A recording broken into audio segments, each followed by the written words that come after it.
అపోస్తలుడైన పౌలు ఫిలిప్పీ సంఘానికి రాస్తున్నటువంటి పత్రిక 4వ అధ్యాయం 6వ వచనం.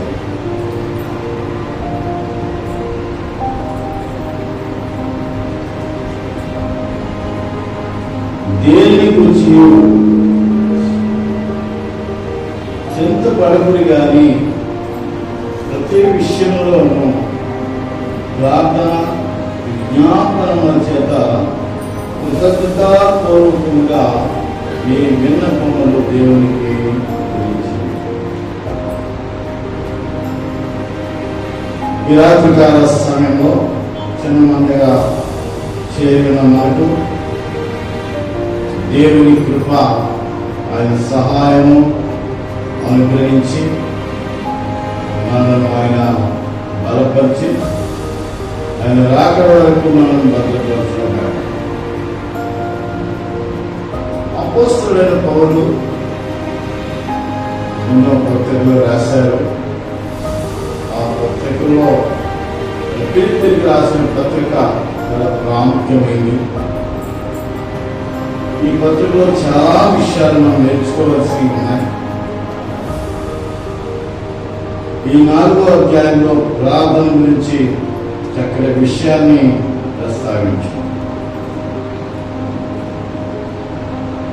దేని గురించి చింతపడకండి, దేని గురించి చింతపడకండి కానీ ప్రతి విషయంలోనూ ప్రార్థన ఉండాలి, విజ్ఞాపనము చేత కృతజ్ఞత పూర్వకంగా మీ విన్నపాలు దేవునికి తెలియజేయండి.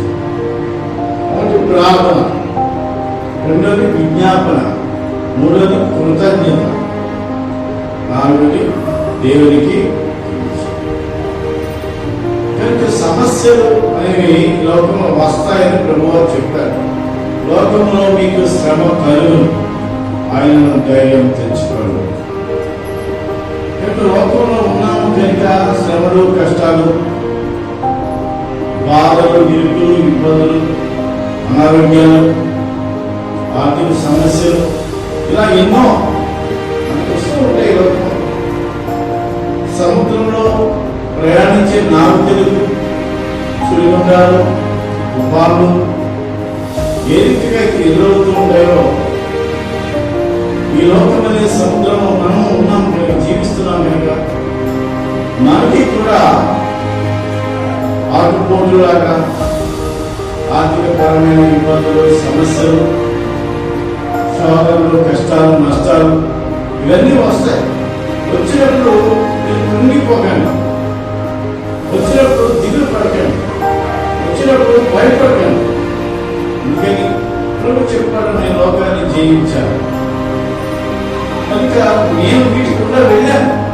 ఈ శ్రమల గుండా, ఈ సమస్యల గుండా, ఈ ఇరుకుల గుండా, ఈ ఇబ్బందుల గుండా నేను వెళ్ళాను కనుక మీకు ధైర్యం చెప్తున్నాను, మీరు దేని గురించి చింతపడకండి. అయితే మీరు చేయాలి. ఏం చేయాలి? ప్రార్థన చేయాలి. ఏం చేయాలి చెప్పండి? సమస్య వచ్చింది, కష్టం వచ్చింది, ఇబ్బంది వచ్చింది, ఆర్థికపరమైన సమస్యలు ఏర్పడే, అనారోగ్యాలు వచ్చాయి. ఇబ్బందులు గుండా, సమస్యలు గుండా, నష్టాలు గుండా, కష్టాలు గుండా, దుఃఖం గుండా పెడుతున్నాం.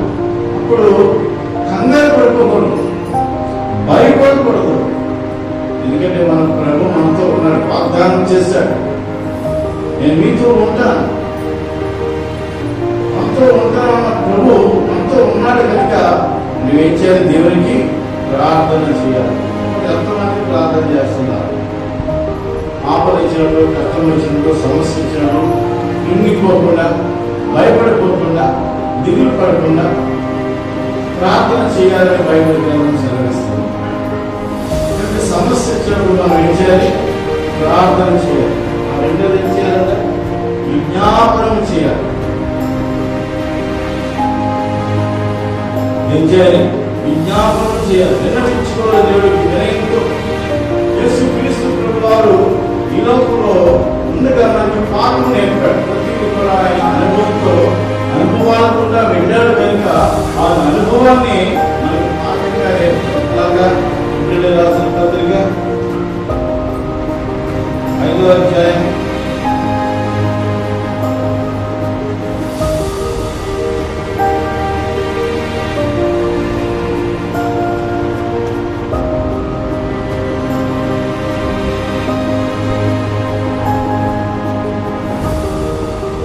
7వ వచనం.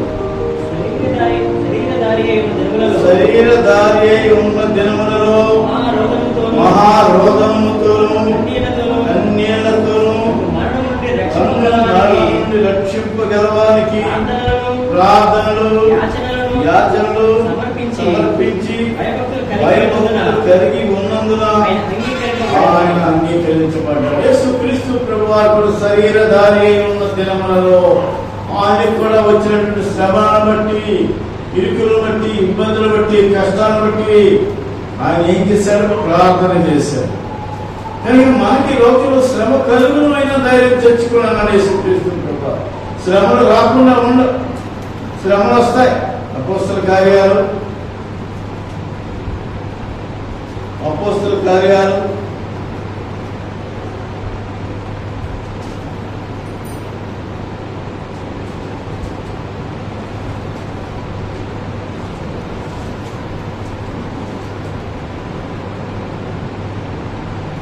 14వ అధ్యాయం 22వ వచనం.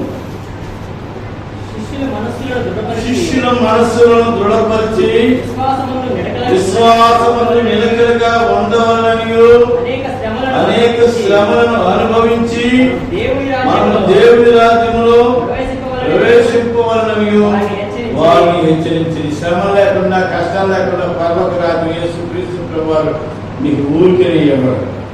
ప్రభు కొరకు ఈ లోకంలో శ్రమ పడాలి, కష్టపడాలి, నిందపడాలి, అవమానపడాలి, ఎన్నో వస్తుండే శోధనలో, కష్టాలు, శ్రమలు. కానీ వీటన్నిటి గుండా మనం వెళ్ళాలి. ఎందుకని మన ప్రధాన యాజకుడు యేసుక్రీస్తు ప్రభువారు వెళ్ళారు. ఆ మార్గం గుండా వెళ్ళాడు. ఆయన శ్రమల గుండా, ఇరుకుల గుండా, ఇబ్బందుల గుండా, నిందల గుండా, అవమానాల గుండా వెళ్ళాడు. కనుకనే ఆయన అంటున్నాడు,